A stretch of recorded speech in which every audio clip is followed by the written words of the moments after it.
नमस्कार दोस्तों। आज हम बात करने वाले हैं बॉलीवुड के मशहूर कॉमेडियन और एक्टर राजपाल यादव के एक ऐसे फैसले के बारे में जो अभी पूरी एंटरटेनमेंट इंडस्ट्री में चर्चा का विषय बना हुआ है। राजपाल यादव को रिसेंटली दिल्ली के तिहाड़ जेल में सरेंडर करना पड़ा और इसके पीछे रीजन है एक long pending cheque bounce debt dispute case, जिसमें उन पे कोर्ट की सख्त कड़ी पड़ गई। ये केस असल में काफी पुराना है। राजपाल यादव ने 2010 में फिल्म अता पता लापता बनाने के लिए MS मुरली प्रोजेक्ट्स प्राइवेट लिमिटेड से लोन लिया था। फिल्म बॉक्स ऑफिस पर फ्लॉप हो गई और पैसे वापस करने में वो सक्सेसफुल नहीं हो पाए। इस लोन की रीपेमेंट के लिए उन्होंने और उनकी वाइफ ने टोटल 7 चेक्स इशू किए, लेकिन सब चेक्स डिसऑनर हो गए, मतलब बाउंस हो गए।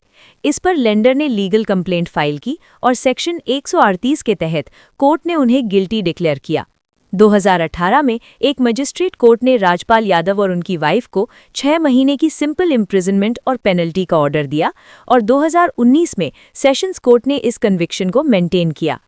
इसके बाद राजपाल ने दिल्ली हाई कोर्ट में रिवीजन पिटिशन फाइल की, जहां जून 2024 में कोर्ट ने टेम्परेरीली उनकी सजा को स्टे कर दिया और कहा कि वो सिंसियर एफर्ट से सेटलमेंट ट्राई करें। कोर्ट ने कहा कि अगर वो सच में पेमेंट अरेंज कर सके तो कुछ लीनियंसी मिल सकती है।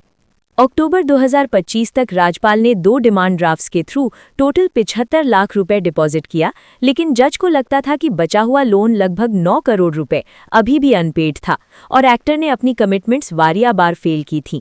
दिसंबर 2025 में 40 लाख रुपए और देने का प्रॉमिस भी पूरा नहीं हुआ।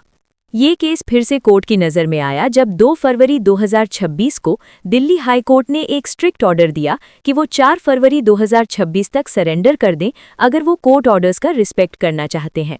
राजपाल का काउंसिल इस बात को आर्ग्यू कर रहा था कि वो 4 फरवरी को नहीं पहुंच पाए क्योंकि फंड्स अरेंज कर रहे थे और उन्होंने कुछ लमसम अमाउंट 50 लाख रुपए डिपॉजिट करने की कोशिश भी की थी, लेकिन हाई कोर्ट ने उनकी प्लीज को डिनाई कर दिया।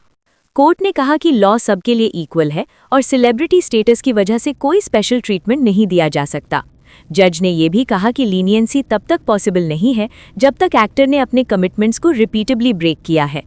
फिर 5 फरवरी 2026 को राजपाल यादव ने तिहाड़ जेल अथॉरिटीज के सामने सरेंडर कर दिया, ऑफिशियली 4 बजे शाम को, और वहीं उनका 6 मंथ का सेंटेंस स्टार्ट हो गया। कोर्ट ने उनके द्वारा प्रीवियसली डिपॉजिट की हुई अमाउंट को कंप्लेनेंट कंपनी के फेवर में रिलीज कर दिया। इस सरेंडर से रिलेटेड एक और इंटरेस्टिंग बात यह है कि राजपाल ने मीडिया से फेस टू फेस बात करते हुए कहा, मेरे पास पैसे नहीं है और अब लॉ के प्रोसीजर का पालन करना मेरा फर्ज है। ये क्वोट उनके स्ट्रगल और लीगल प्रेशर को दिखाता है। दोस्तों, इस केस से ये चीज़ क्लियर होती है कि कोर्ट लीनियंसी तब तक नहीं देता जब तक प्रॉमिसेस का सच में पालन ना किया जाए और एक्टर हो या आम आदमी, लॉ इक्वल ट्रीट करता है। अगर आपको ऐसे और फैक्ट बेस्ड वीडियोस चाहिए तो कमेंट में लिखिए सच बात और चैनल को सब्सक्राइब करना ना भूलिए। सच वर्सेस रूमर, हम फैक्ट्स लेकर आते हैं।